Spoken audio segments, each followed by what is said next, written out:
Olá, hoje estamos novamente com o Dr. Leôncio, nosso convidado, e vamos falar sobre o que é conflito biológico. É um título que talvez tem pessoas que não saibam o significado, mas o Dr. Leôncio vai explicar mais em detalhes, mas é um termo da medicina germânica que pesquisa como a nossa biologia funciona e por que nós ficamos doentes. Então, muito bem-vindo, vocês que estão aqui ao vivo, aqui na comunidade, e também você que chega através do YouTube, muito bem-vindo, muito bem-vinda. E ao final do vídeo, se quiser deixar sua pergunta, ou também quiser participar ao vivo desses encontros aqui na comunidade, eu vou deixar o link aqui abaixo na descrição. Doutor Leôncio, muito bem-vindo. Sempre é de muito acréscimo para mim também, isso que você traz. A gente estuda isso há tantos anos, mas sempre escutar de novo reafirma o que a gente já sabe, né? E nós, seres humanos frágeis, debilitados, a gente aprende por repetição, né? Então fica automático a substituição daquilo que a gente também não sabia. Vai se tornando em sabedoria cada vez que você repete. Bem-vindo, Leôncio. Obrigado. Bom dia para todos que estão presentes aqui na nossa conversa e para aqueles que vão assistir mais tarde. Então, o tema é conflito biológico. E eu vou começar com um exemplo, né, que muitas vezes eu falo para meus clientes, né, meus pacientes, fazer o mesmo exercício. Então, imagina que você está andando na rua e aparece um leão na sua frente. Leão que fugiu de um circo. Um leão magro, né, que deve estar morrendo de fome. E o que você faz se você fica lá a 3 metros do leão, frente a frente? Então, muitas pessoas dizem, pô, eu fujo. Legal. É a primeira possibilidade para você não ter um conflito biológico, é você fugir, né? Porque você, fugindo, você está tentando sobreviver, né? E aqui na Terra, né, a primeira lei da vida, que mantém a vida, é sobrevivência, né? A Bíblia fala que o termo que Deus passou para nós, crescer e multiplicar. Mas antes de crescer e multiplicar, tem que sobreviver, né? Então, o termo correto seria sobreviver, crescer e multiplicar, né? Então, o fugir é uma tentativa de sobreviver, né? Muita gente fala, pô, mas está fugindo, você não está enfrentando o problema, né? Isso não é ruim? Tipo, não, não é ruim porque você está fugindo e está vivo. O que importa é você estar vivo, né? O enfrentar é uma maneira, é uma outra maneira de você ficar vivo, né? Mas nesse fugir, a pessoa pode correr bem rápido e entrar dentro de uma casa e fechar a porta. E o leão fica de fora. E aí a pessoa sobrevive. Mas pode ser que nessa corrida, o leão, mais rápido que você, que alcança, te mata e come, né? E aí você não sobreviveu. Mas você vai virar leão, né? Os seus músculos vão virar músculo do leão, sua gordura vai virar gordura do leão, né? Sua pele vai virar pele do leão. Então você mudou de habitat no fundo, né? As suas células todas foram absorvidas pelo leão. E a natureza diz o quê? Joia, beleza. Que vença o mais forte, né? O leão precisa comer carne. Você precisa comer carne também, né? Porque nós temos aqui os caninos que nos dizem que somos carnívoros. Você tem que sobreviver, o leão também. Que vença o mais forte. A natureza age assim. Então, lá aplaude quando o leão come você, né? Não porque você era você, mas porque o leão conseguiu sobreviver. E você não. Uma outra alternativa é você enfrentar o leão, né? de mãos limpas enfrentar o leão é complicado, né? Você dificilmente vai vencer o leão. E o leão vai te comer, né? Mas se você tiver armado com uma pistola, um revólver, você pode acertar um tiro na cabeça do leão e matar o leão. E se você matar o leão, você sobrevive, né? E o leão morre. E o que a natureza diz em relação a isso, que você matou o leão? Joia, né? A natureza diz joia. A natureza não está preocupada em preservar os leões mais do que está preocupada em preservar você. Mas entre os dois, na disputa, que vença o mais hábil, né? Então, no enfrentamento, você pode matar o leão e sobreviver, ou pode ser morto pelo leão. E daí você vai virar leão de novo, né? O leão vai comer você, tudo que era você vai virar parte do leão agora. Essas são as duas principais atitudes que você pode ter para você não sofrer um conflito biológico. Mas tem uma terceira possibilidade que as pessoas usam. E alguns pacientes colocaram essa terceira alternativa como a primeira coisa a fazer, que é ficar paralisada, né? Ficar paralisada diante do leão, né? Eu perguntei, mas se você ficar paralisada, o que o leão vai fazer? Ah, ele me vendo quieta, ele vai embora, né? Mas ele está com fome, lembre-se disso. Você tem um cheiro muito agradável para ele, né? Então ele não vai embora se você fica paralisado. Ele vai te comer, né? E você vai virar leão novamente. Só que quando você fica paralisada, você não se dá a alternativa de tentar sobreviver. Então você comete o maior pecado contra a vida aqui na Terra, que é não sobreviver. Você precisa sobreviver para poder crescer e multiplicar. Se você fica paralisada, as suas chances de sobrevivência são nulas, né? Então, você comete esse maior pecado contra a vida quando você fica travada diante de um conflito. E aí, o que a natureza dotou a gente, né, de ferramentas para essa situação? Na hora que você fica paralisado, o seu consciente está ali travado. Não posso brigar, não posso fugir. Estou eventualmente tremendo de medo. E o seu racional não funciona mais. O seu, a sua emoção, né, o seu sistema límbico, ele domina o seu córtex cerebral, de forma que você não vê saída e fica paralisado ali. Então, nessa hora, o seu inconsciente toma conta da sua vida, né? Integralmente.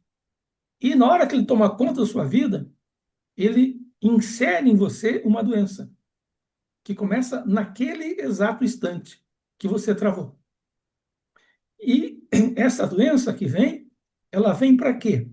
Para fortalecer você, para que da próxima vez que você enfrentar uma situação similar, você não trave, né? E pode ser que nesse seu travar, dentro do leão, o leão te coma, e aí você não vai ter doença mais, né? Porque o seu inconsciente foi absorvido pelo inconsciente do leão. Mas se um amigo seu, um caçador, está por perto e vê você em perigo, ele pode matar o leão. E você sobrevive. Mas, como você travou, você sobrevive com uma doença, né? Então, conforme o tipo de emoção que você tem, você vai ter uma doença correspondente, para que da próxima vez você não fique travada por aquela emoção. Então, se você tem a frente do leão, você pode sentir medo de morrer, por exemplo. Mas veio um caçador e matou o leão. Mas você travou. Naquele instante você travou. Travou, começa a doença. E vai ter uma doença aonde? Nos pulmões. Vai ter câncer de pulmão. Para poder respirar melhor. Porque naquele momento você está com medo de morrer, você provavelmente trancou a sua respiração, né? E achando que vai morrer, que não tem nada errado com você, o corpo entende. Se acha que vai morrer, é por causa de falta de ar. Então vem um câncer no pulmão. Mas você pode também ter outros conflitos lá. Você vai ter um perigo que vem pela frente, o medo frontal. O medo frontal vai atacar os seus dutos da tireoide, né? Para alargar a tireoide, os dutos da tireoide, para que mais hormônio da tireoide seja injetado no seu sangue. E o hormônio da tireoide acelera o metabolismo, deixa você mais rápida, né? Para você eventualmente poder sair da situação e com agilidade e não ficar na frente do leão, né? Da próxima vez. Leôncio, Oi, ainda sobre o pulmão, antes de você chegar aqui no encontro, a gente estava falando sobre gripe, porque estava 40 graus, de repente hoje está 6 graus. isto. E no evento que eu trabalhei, todo mundo, meia-noite, dos 40 graus, saiu para a chuva para ir embora, porque não tinha conexão à internet, e todo mundo tomou banho de chuva gelado. Eu fiquei Uhum. caminhando durante uns 20 minutos nessa chuva e não desenvolvi uma gripe no mesmo nível do que a maioria das pessoas mais novas. Só que antes de eu conhecer a medicina germânica, era certo. Saiu do calor, saiu pro gelo, no outro dia, tudo congestionada e toda com muita febre, né? Que é o que Uhum. aconteceu com a maioria. Como você explica um DHS ali, quem sofre um DHS e quem não? Só para tornar mais simples. Toda a percepção desse exemplo que você deu, de tomar chuva, o que acontece? A chuva não faz mal nenhum para a gente, né? No máximo vai sentir frio, né? Se estava 40 graus, eu vi uma chuva, é refrescante a chuva. Não, na hora da chuva estava 10 graus já. Tá 10 graus já, ok. Mas você vinha de 40 graus. Na hora que veio a chuva, 10 graus. Então deu uma resfriada legal. Mas a chuva não faz mal nenhum, né? E aí tem outro detalhe do conflito biológico, né? Que o que vale é a percepção da pessoa. Não é a chuva que deixa as pessoas doentes, né? É a percepção dela do fato de ela estar na chuva a 10 graus quando estava 40 graus antes. Então, o que que as pessoas pensam? Qual é o critério que os nossos pais nos dão? Isso aí. Menino, não vai pegar chuva, que vai ficar doente se você pegar chuva, né? Vai pegar um resfriado se você pegar chuva no corpo quente, né? Então, a gente tem essa crença de que vai ficar doente se pegar uma chuva, principalmente depois de estar a 40 graus, corpo quente, etc. Se uma chuva gelada. Então, a primeira coisa é que a situação não está cheirando bem, né? Tem um perigo potencial aí de eu ficar doente. Aí ataca o nariz, ataca a rinite, né? Nariz entupido.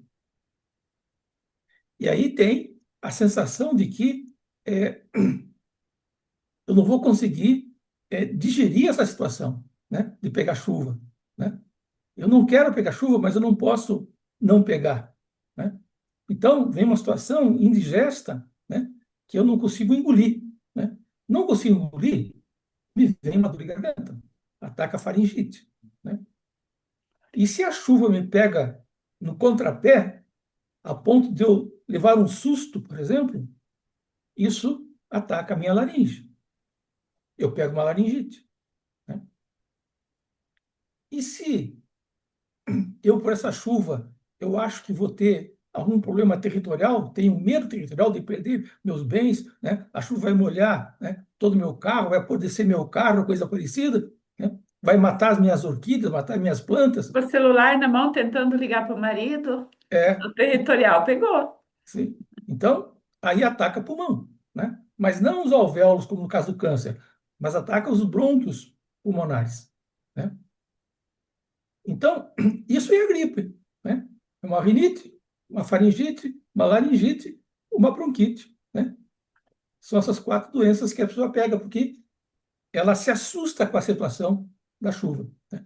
Você não se importa muito mais com isso, porque isso não te incomoda, você sabe o que está ocorrendo por trás das coisas, e daí você ou não tem conflito, ou tem um conflito muito leve.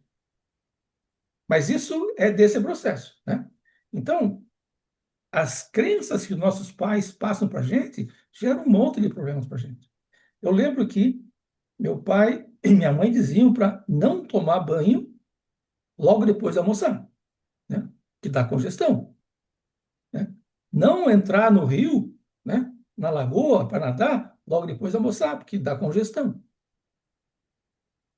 E eu percebia que nadar é fazer esforço.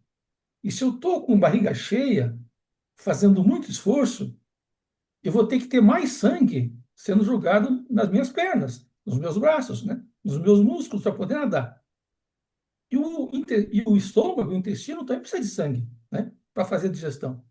Então, entre botar o sangue no estômago e botar o sangue nos músculos, o corpo decide o quê? Colocar no estômago, né? E o músculo que se lasque, a tua corrida que se lasque. Mas para você parar de correr, ele dá uma congestão. Aí você desmaia, né? Desmaia, adormece, faz a digestão por completo e depois acorda numa boa. Mas se você desmaiar dentro d'água, você se afoga, né? Então, para mim, isso era claro. Mas toma banho, né? Quente ainda por cima, se você toma um banho frio, ainda tem um choque, né? De você precisar de oxigênio, né? Tanto é que você toma um banho frio, logo que você é uma ducha gelada, você sente falta de ar, né? Por quê? Porque o corpo absorve todo o oxigênio e fica puxando por mais. Então você sente falta de ar por causa disso. Mas banho quente não dá esse Só, problema. só que a crença vem de uma época que era banho frio, não existia eletricidade. Sim, Provavelmente todo mundo tomava banho em cascata, em rio gelado, porque era tudo mata, né? Então, esse hábito de acreditar que o banho faz mal vem de lá. tem raízes, né? Porque era fato, Sim. né? É. Mas a vida muda e as pessoas não adaptam as crenças, né? Isso. Então, eu acreditava nos meus pais, mas eu achava estranho tomar banho e ter congestão, banho quente. Então, o que que eu fiz? Eu fui experimentar. Eu entrei no banheiro depois do almoço, abri o chuveiro água quente, né? Molhei as pernas e os braços, só, né? E saí do banho. Não aconteceu nada. Legal? Então, eu posso amanhã ir um pouco mais além. E no dia seguinte, depois do almoço, fui tomar o banho, molhei as pernas, os braços e o peito, né? E as costas, mas não molhei a cabeça, né? Não aconteceu nada. Aí no terceiro dia, eu me joguei por inteiro embaixo d'água, né? Tomei o banho e não aconteceu nada, né? Então, minha família ficou chocada. Aí eu tomo banho, depois do almoço não aconteceu nada. Mas são crenças que tem que mudar. Que está Meu pai também também, a mulher menstruada, a mulher na dieta, também não podia tomar banho, né? A gente é, tem que respeitar essas crenças porque elas tinham fundamento sim, para a época deles, só que para a atualidade não faz mais sentido. sim, tem que adaptar as crenças, né? O meu pai tinha uma outra crença interessante, né? Nada a ver com o biológico, mas para ele, com certeza, causava problemas. Ele comia carne de porco fria. Para ele, comer carne de porco quente fazia mal. Então, a gente comia carne de boi quente, mas carne de porco fria. E o meu sogro, né, pensava o inverso. Ele dizia, ó, não pode comer carne de porco fria, que faz mal. Tem que comer carne de porco quente, né? Aí eu coloquei os dois lá, acho que na festa do meu casamento, os dois sentaram frente a frente e serviram um porco, né, quente, né? E o meu sogro começou a comer o porco quente, dizendo: ó, comer porco frio faz mal, né? Meu pai começou a discutir com ele, né? Não, comer porco quente é que faz mal. Não, não faz, etc. Mas eu sempre comi porco frio e nunca fez mal. Eu sempre comi porco quente e nunca fez mal, né? Eram crianças.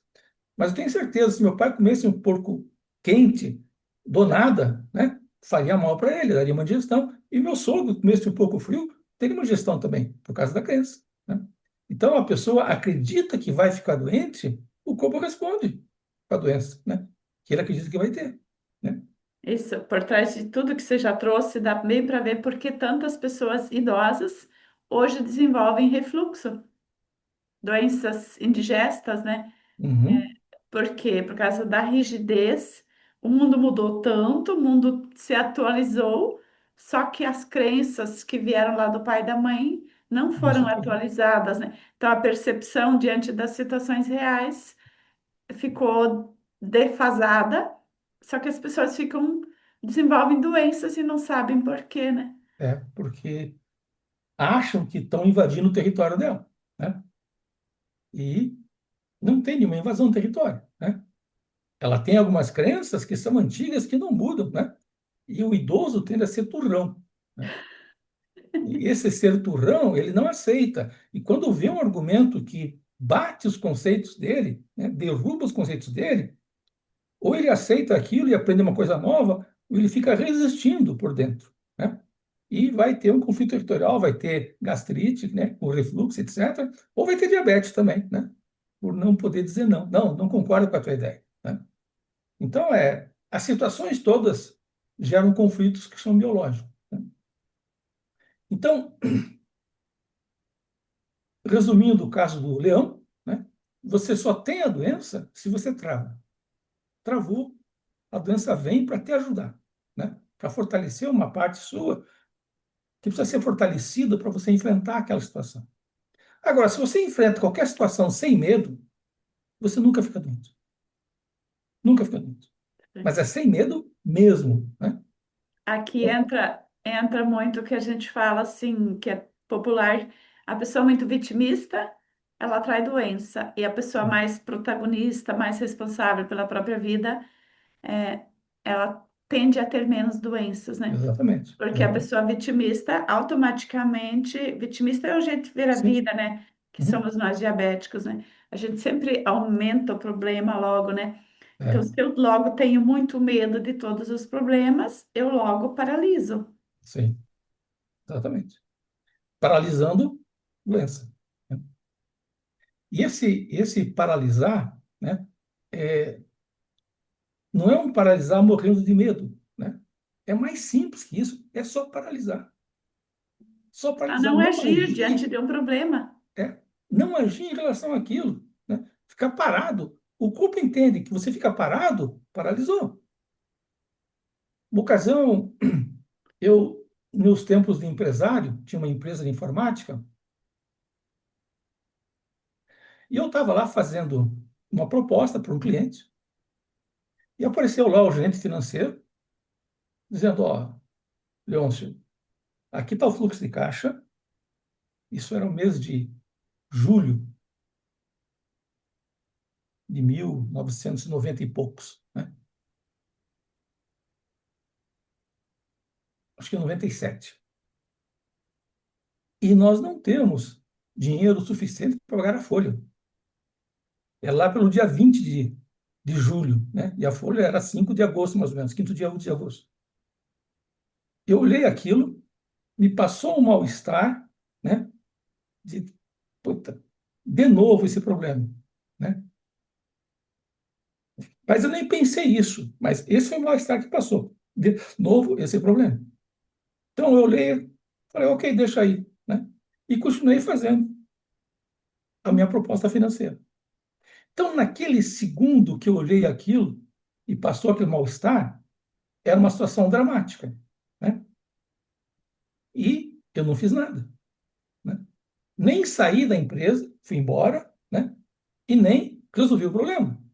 Eu fiquei parado ali. Por que fiquei parado? Porque eu estava fazendo uma proposta financeira de um contrato com um cliente, que era mais importante. Aquilo eu ia resolver depois. Mas daí no dia seguinte, de manhã, eu acordei com uma dor nas costas, uma tensão muscular nas costas, na altura da lombar, né? Eu não sabia medicina germânica, mas eu já tinha lido o livro A Doença como Caminho. E Uhum. lá o pessoal mostrava que o problema na lombar era falta de apoio material, né? Eu pensei, eu vi aquela tensão, eu tomei a primeira providência, eu tenho que me movimentar devagar, porque se eu forçar muito, esse músculo tenso vai arrebentar, uma fibra muscular, e aí vai doer, é a carne rasgada, que o pessoal chama. Vai passar uma semana, duas doendo para chuchu, né? não vou poder andar com facilidade, sentar ou coisa parecida. E eu tinha uma viagem marcada a Portugal, né? Dali uma semana. Então, eu vou me movimentar devagar para não piorar a situação. Mas de cara eu pensei, qual é a falta de apoio material que ocorreu comigo? De cara veio o meu sócio. Eu tinha um sócio que cuidava, ele cuidava da área de saúde, né? Sistemas automatizados para hospitais, para clínicas, esse tipo de coisa, e eu cuidava da parte de negócios financeiros. Eu fornecia serviço para bancos, né? E a minha área era muito lucrativa. Eu tinha basicamente duas pessoas me ajudando só. E eu respondia por 80% da receita da empresa, com duas pessoas. Meu sócio, ele tinha uma equipe lá com umas 20 pessoas e respondia por 20% da receita. Mas ele gerava 80% da despesa, né? Então, aquela falta de fluxo de caixa é porque ele não está fazendo bem o trabalho dele, né? Essa foi a minha percepção de falta de apoio. Meu sócio não me apoiava. Na verdade, me passava rasteira, né? Porque esse processo foi por muito tempo. Eu agi errado, né? Por não administrar a empresa como eu deveria administrar. Ele era meu amigo, etc., e isso atrapalhava o processo. Aí também impactou o intestino, né? Sim, pode atacar insistindo, né? Uma situação indigesta. Mas era falta de apoio. Falei, bom, qual é o problema? Não tem dinheiro. Como é que eu resolvo isso? Pego um dinheiro emprestado no banco. Aí eu liguei para o gerente do banco, para Meninos, cuja agência era 100 metros da minha empresa, e disse, ó, eu preciso de um papagaio de 50 mil para pagar em 4 parcelas. Aí o gerente, ok. Ele me conhecia, sabia que eu pegava dinheiro emprestado, sempre pagava, sem nenhum problema. Passa aqui daqui a meia hora, assina o contrato, já deposito esse dinheiro na sua conta da sua empresa hoje mesmo. Aí eu, ok. Dali a meia hora, eu fui andando até a agência, né? Devagar, para não estourar, né, as minhas costas, né? Assinei o contrato e voltei devagar. O cara depositou dinheiro, o fluxo de caixa subiu, tinha dinheiro para pagar a conta, eu podia ir para Portugal numa boa, né? Eu ia levar minha esposa junto naquela ocasião, e levei. Mas eu fiquei pensando, poxa, se eu for para Portugal e essa dor estiver lá ainda, né? Vai ser de matar, ficar 10 horas sentado no avião, né? Sem poder se mexer, sem ter liberdade para se mexer facilidade, sem ter um massagista lá em Portugal para me tratar, porque é isso que eu usava, massagistas, aí ficava uma semana, 2 semanas com problema nas costas. Eu tive várias situações de dor nas costas. Aí no dia seguinte, sumiu a dor. Desapareceu por completo aquela tensão na lombar, que eu tinha resolvido o problema de falta de apoio. Eu enfrentei a situação, né? E a doença veio porque eu fiquei parado. Veja, eu não estava com medo de resolver o problema. Nenhum medo. Eu apenas fiquei parado. O corpo entendeu. Estou parado, não estou conseguindo agir.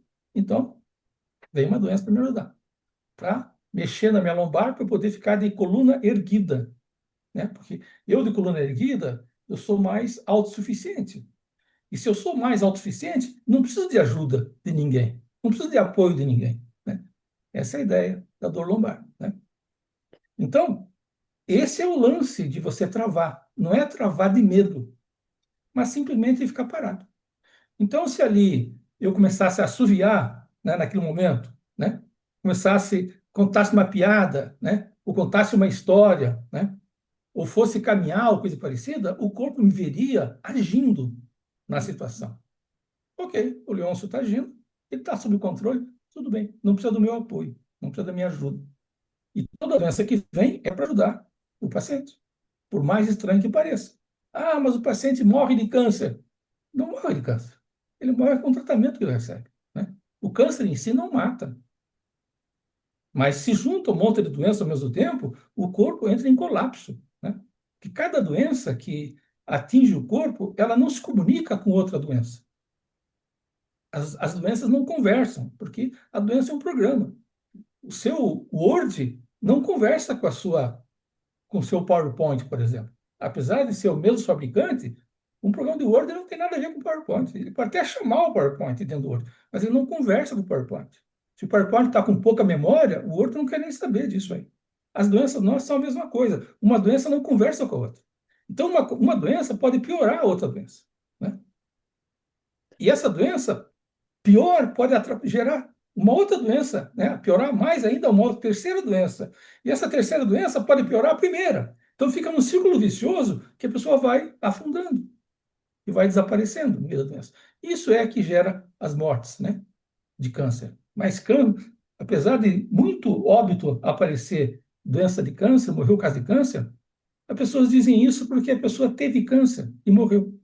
Então morreu de câncer. Todo mundo aceita a argumentação. Mas na prática, ninguém morre de câncer. Não é o câncer que mata, né? Situações muito raras o câncer mata.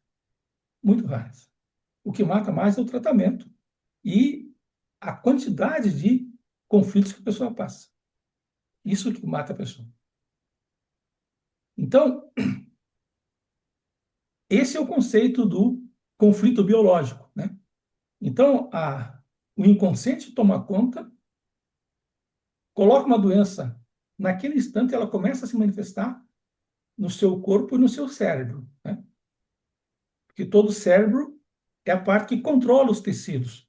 Então, a doença, uma inflamação, por exemplo, ela é gerada pelo cérebro. Então, está com uma inflamação na gastrite no estômago. Então, tem uma área do cérebro que controla a mucosa do estômago.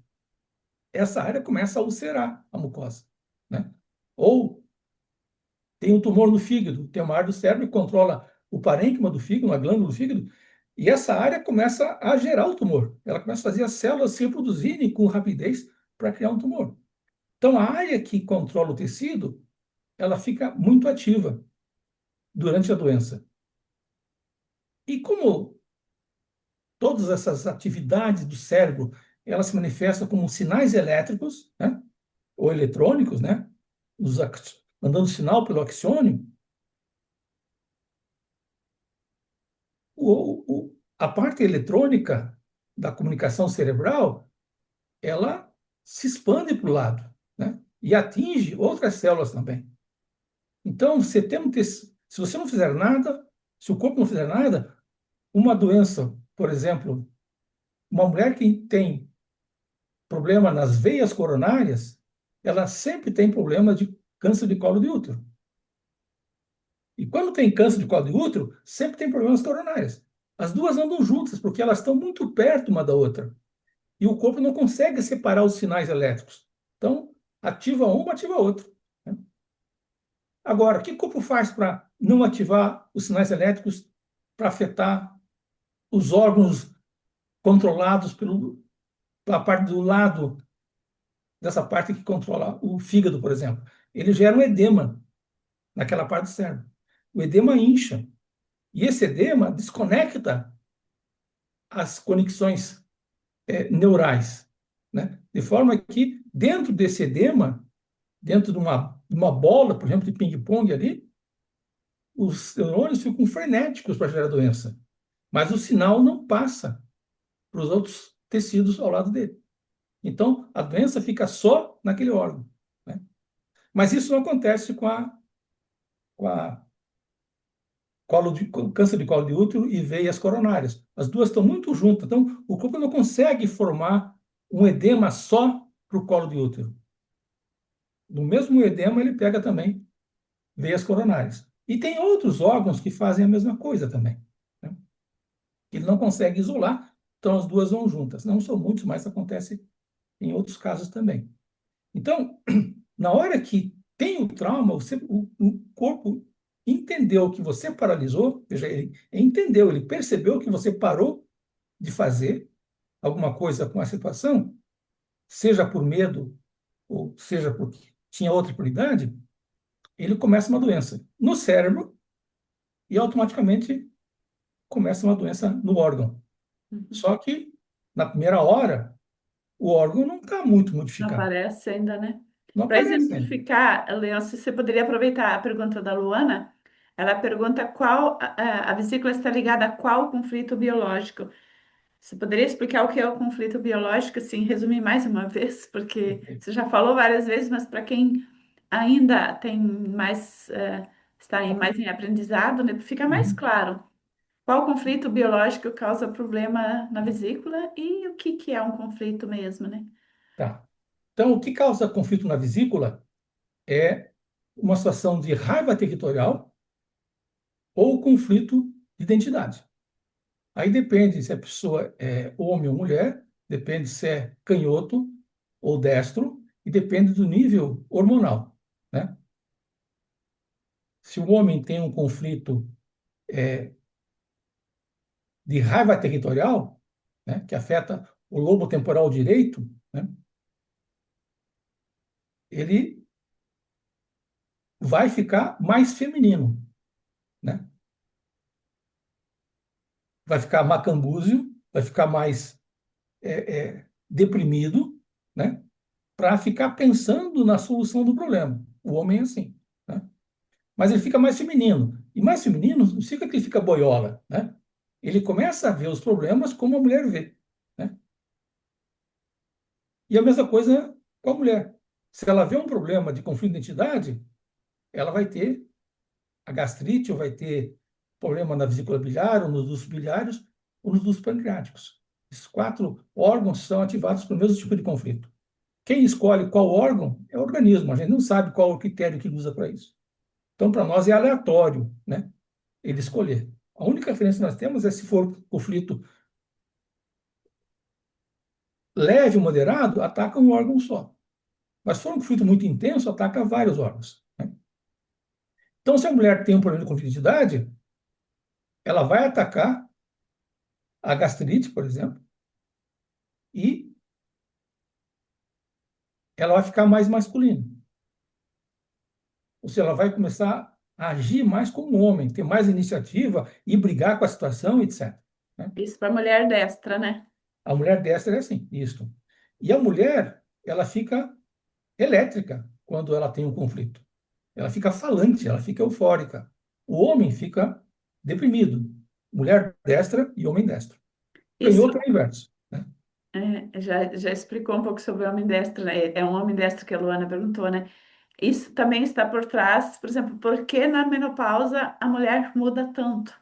Porque o Sim. homem também muda nessa fase da andropausa, né? Uhum. Porque tem muitos conflitos territoriais de raiva indigesta ou de identidade também, né? E Sim. isso faz com que o cérebro mude a forma de ver a vida, de perceber É. a vida, né? Então, quando o homem tem um conflito, ou ele baixa o nível hormonal dele, quando tem um conflito de gastrite, o homem normal de 40 anos, ele fica mais depressivo. Por que depressivo? Porque o nível hormonal dele baixa. Ele baixa o volume de testosterona, né? A libido é afetada por isso também, com certeza, né? E quando ele baixa o nível de testosterona, o equilíbrio entre progesterona e testosterona diminui e a progesterona fica mais evidente. Então ele começa a se comportar mais como mulher, para ver os problemas, né? A mulher é a mesma coisa. Ela tem um conflito de gastrite, por exemplo, ela baixa o nível de progesterona. Então, no equilíbrio de hormônios, a testosterona, apesar de ter pouquinho na mulher, mas tem muito mais testosterona por progesterona do que uma mulher normal, saudável, sem conflito. Então, a mulher fica masculinizada por isso, ela tem mais hormônio de testosterona, ela fica mais ativa, né? Toma iniciativa, resolve o problema, vai para cima, briga ou coisa parecida. Que não é o padrão da mulher destra. É ver o conflito e se afastar dele, deixar o homem enfrentar a situação. Ela se afasta por quê? Para cuidar do ninho, né? Quem é que vai defender o ninho, né? Nessa hora? E Então, na o homem, menopausa a mulher começa a enfrentar. exatamente. Então, a mulher em menopausa, ela fica mais masculina, né? O homem fica mais feminino na andropausa, né? Só que a andropausa masculina é mais lenta, né? Que a feminina. A feminina é de sopetão, veio a menopausa, acabou, né? O homem não, vai devagarzinho, vai reduzindo os hormônios, né? Mas o homem reduz o hormônio masculino, ele fica mais feminino, né? E ficando mais feminino, ele para de ter conflito territorial, né? Porque o problema territorial é um problema essencialmente masculino, né? A mulher também tem fluidos territoriais, mas são mais restritos ao ninho. Ela está protegendo o ninho. Se não está afetando o ninho, a mulher não se preocupa com isso. Então, a mulher em menopausa fica mais masculina. Aí o território dela é o mundo inteiro. E ela vai para cima, começa a brigar, etc., agir, né, para resolver o que tem que resolver. Uma Isso, atitude mais masculina. isso também pode estar por trás de por que as mulheres estão infartando mais, né? Eu digo infartando, né, porque o infarto em si não existe, né? É, O não, mas infarto é uma crença da medicina o tradicional. diagnóstico de causa de morte feminina está sendo o infarto, né? É. O infarto tem dois lados aí, miocárdio e artérias coronárias. Quando a mulher entra em menopausa, ela começa a ter mais conflitos que afetam a artéria coronária. Aí começa a ter entupimento da artéria. Se ela não toma camu-camu, por exemplo, né? Entupimento da artéria vai bloquear a entrada de sangue no coração, né? E vai, eventualmente, gerar algum problema no coração, por falta de sangue. Mas nada sério. Em 2 dias está resolvido, porque o corpo cria novas artérias coronárias.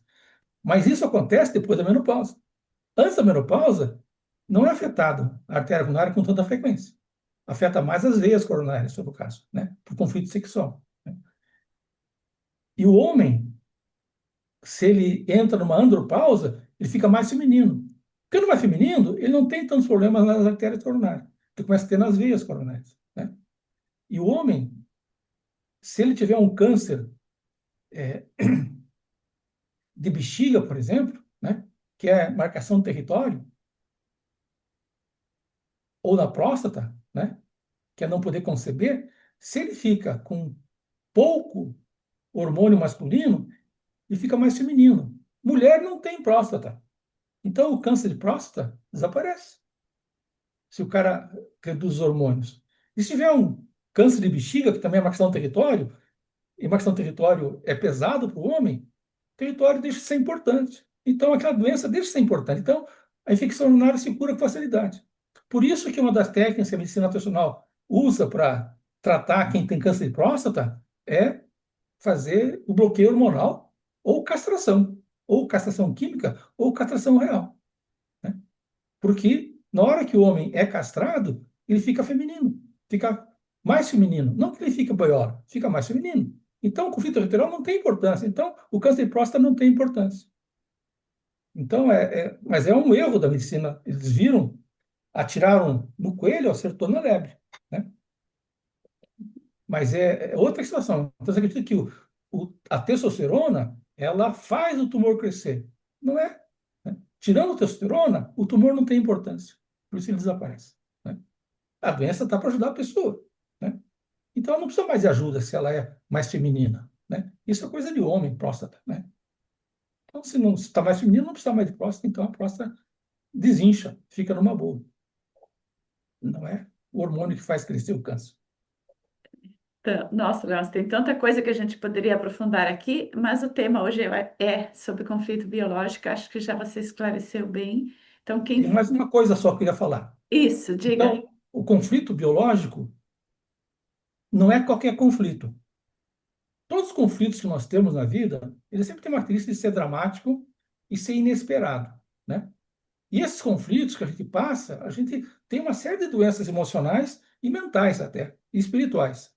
Por exemplo, eu posso tirar uma nota zero numa prova, todos os alunos da minha sala tiraram notas altas, eu tirei zero. Virei motivo de chacota. Eu concluo que são burro, né? Isso vira uma crença dentro de mim. Na próxima prova, vou tirar nota baixa também. E a crença que eu sou burro vai aumentar, que ela vai ficar mais forte. E aí, a partir daí, eu vou sempre tirar nota baixa em tudo que é matéria, porque eu tenho a crença que sou burro. É a minha percepção. Falsa, mas é a minha percepção. É uma crença limitante isso. Então, nem todo conflito gera doença física, só o biológico. Então, o biológico ele tem que ser inesperado, ou seja, você não está preparado para ele. Se você estiver preparado, você enfrenta, né? Qualquer situação. Está preparado, você enfrenta. Então, é inesperado. É dramático, ou seja, é desagradável a situação. Te incomoda aquilo lá. Te pega no contrapé. Terceiro, você não compartilha com ninguém a situação. O compartilhar a situação com alguém implica em você olhar para o seu problema, né? Para o seu trauma, para o seu conflito. E esse olhar, conflito, é o que realmente cura o conflito, é o seu olhar para ele. Se você conseguir olhar para ele por tempo suficiente, e digo tempo suficiente é questão de minutos, não mais do que isso, né? E olhar sem culpa, sem raiva, é, sem tentativa de fuga, você cura o seu conflito com facilidade. Mas quem consegue fazer isso? Poucas pessoas conseguem olhar para a situação desagradável e manter o olhar firme ali. Então, o compartilhar implica em você olhar, né? Isso ajuda a curar ou ajuda a evitar a doença. Se você olha para o seu conflito uma hora depois dele acontecer, desse jeito que eu estou dizendo, de você olhar firme, ver toda a situação do problema sem fugir, a sua doença cura. Ela já está instalada, mas ela cura. Você nem percebe que ela se manifestou. Mas ela interrompe ali. É isso que o psicólogo faz. O psicólogo pede para você contar o seu problema para ele. E contar com cada vez mais detalhes, né?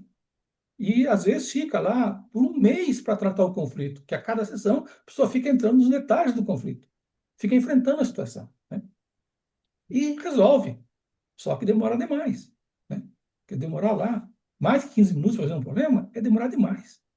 Dá para resolver em 15 minutos qualquer conflito que você tenha, por pior que seja, usando a técnica correta. Então, o contar, compartilhar é isso, né? Você precisa compartilhar para agilizar o processo. Não tem com quem contar, conta para a flor, né? Que você tem na sua casa, conta para a planta, conta para o cachorro, para o gato. Tem o mesmo efeito que contar para o psicólogo, né? Você, para contar para o gato, você tem que enfrentar a situação. Contar para a flor, você tem que olhar para o teu problema para contar. Só vai dar rolo se a flor responder para você, né? Mas aí é outro problema, né? Mas a tua doença cura. A, a resposta ainda indica uma outra doença, seria uma outra doença mental, que é a alucinação auditiva, que também são conflitos, gerados de conflitos. E a quarta coisa, que é fundamental, que a maioria dos meus colegas não falam com clareza, a Marina não fala com clareza, né? Em Hammer, você não vê isso com clareza, mas juntando as pecinhas lá, você vê que é travamento. A chave é você travar. Isso que liga a chave de você pegar uma doença. Se você não trava, você pode pegar uma crença limitante. Eu sou burro, né? Por exemplo, se eu tirei zero na prova. Mas é o travar que coloca tudo em movimento. Porque quando você trava, o corpo percebe que você não conseguiu enfrentar. Você pecou contra a lei número um da vida, que é a sobrevivência. Você não se deu chance de sobreviver. Aí que vem a doença. Então, são esses quatro conceitos que você tem que ter para travar. E eu vejo os meus conflitos todos são desagradável, inesperado, não compartilhei com ninguém e travei. Mas eu não lembro de ter travado meus conflitos. Claramente, só teve um caso que eu lembro que eu travei um conflito e veio a doença, né? Mas nos outros conflitos que eu lembro, eu não lembro de ter travado, né? Que na hora que eu travei, o inconsciente pega o controle. Então, eu não consigo lembrar do momento do travamento com facilidade. Porque o inconsciente pega o controle naquele instante e põe a doença. Depois ele volta o controle para você, aí você segue o seu caminho, já com a doença embutida em você, chegando lá, né? Aquele germezinho lá que vai crescer dentro de você, né? Como um alien, né? Que depois de algum tempo ele explode e sai para fora, mata todo mundo, né? Então, o travar é uma situação que sempre ocorre, mas a gente não tem consciência do travar. E para mim, o travar é o fundamental. Se você não travar, não tem nenhum problema. E esse trabalho ele está muito relacionado com o que a gente foi educado. Eu tenho um diagnóstico de um câncer, logo, quem vai resolver é o médico e o remédio. Eu não Sim. faço nada, eu não tenho atitude. Então, automaticamente, a gente foi educado para travar, para ficar esperando a vida decidir. Não É, sou eu que preciso olhar para isso, enfrentar, como você trouxe até aqui, né? é. Então, a gente aos poucos fazer a nossa parte, a gente vai sair desse travamento e o conflito biológico não nos trará uma doença crônica, porque toda doença crônica que nem o Leôncio trata pessoas com cânceres muito brabos e consegue fazer a pessoa viver de novo, né? Sobreviver porque ela sai do travamento. E no meu caso, eu trabalho com pessoas diabéticas e doenças crônicas, que é a pessoa que está paralisada na vida também, né? Mudando exatamente. essa percepção, vendo que a gente pode sim agir, a gente pode ter atitude diante das doenças, a gente já está resolvendo a quarta causa, né? E as Exatamente. outras três também a gente consegue minimizar, às vezes sozinhos, às vezes com a ajuda de alguém, né? E se os médicos veem essa história sendo contada, da maneira que a gente conta, né, me lembra um artigo de uma médica dizendo que da crueldade que é a missão germânica, onde Uhum, você respondeu, inclusive, lá, né, contrariando ela, 80%, 90% das respostas eram contrariando a mulher. Eu respondi lá também, né? E o pessoal pensa que é uma sacanagem a gente dizer para o paciente que ele é o culpado pela doença dele, né? Mas a gente não diz isso que ele é culpado, a gente diz que ele é responsável, né? E se ele é responsável, ele que gerou. E se ele que gerou, somente ele pode degerar, né? Então, é um processo de empoderamento do paciente, dizer, ó, você criou essa doença, então você sim. descria. Eu E tá fiquei muito feliz quando eu descobri que eu estava gerando minha depressão, que ela tinha solução, né? Então, claro, muda total a nossa percepção diante da doença e a gente toma as rédeas. E sim, isso faz com que a gente tenha uma vida de volta, né? claro, Então, Leôncio, muito agradecida também a vocês que estão aqui ao vivo. Quem assistiu a gravação até o final, convido de novo, deixe seu curtida, seu comentário e participe dessa jornada de autocura, de autodescoberta, de revolução que é a medicina germânica e todo o autoconhecimento. Agradecida, Leôncio, também. Até o próximo, semana que vem. Deixa eu pausar a gravação aqui.